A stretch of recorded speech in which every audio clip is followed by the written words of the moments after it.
அக்கா, என்னக்கா இப்படி ஊத்திக்கிட்டு இருக்க? என் வீட்டுக்காரர் மாலை போட்டிருக்காப்புல, சாமி இங்கிட்டு தான் போயிட்டு வரும், அதெல்லாம் மிதிச்சு போகணும். சரி அப்படி ஊத்தி இருக்கலாம்ல. அதுக்குன்னு நான் கருத்திங்காமல இருக்க முடியும்? உங்க வீட்டுக்காரர் மாலை போட்டோன்னா அப்படியே சாமி ஆயிடுவாராக்கு. பிடிக்கலன்னா வேற வீட்டை பார்த்துட்டு போடி.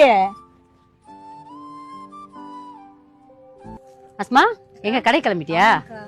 என்னக்கா விரத சாப்பாடு ரெடி ஆயிடுச்சா? மதியம் சாப்பிட வந்துருவாங்கக்கா. வா சாப்பிடலாம். அப்புறம் நான் கேட்க நினைச்சேன், ஃபர்ஸ்ட்லாம் நம்ம வீட்டுல பிரியாணியா மணக்கும், என்ன அந்த வாடையே வர மாட்டேங்குது? ஒரே காம்பவுண்ட்ல இருக்காங்கக்கா. அவங்க வீட்டுக்காரர் வேற மாலை போட்டிருக்காரு, அதனால நான்வெஜ் சமைக்க சங்கட்டமா இருக்குங்கக்கா. அண்ணன் மலைக்கு போயிட்டு வந்ததுக்கு அப்புறம் எடுத்துக்கலான்ட்டு எங்க வீட்டுக்காரர் சொல்லிட்டாருங்கக்கா.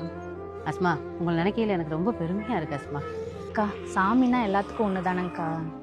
சரி, சாயந்தரம் மறக்காம சாப்பிட வந்துரு, சரியா? பிள்ளைங்களையும் கூட்டு வந்துரு. சரிடா.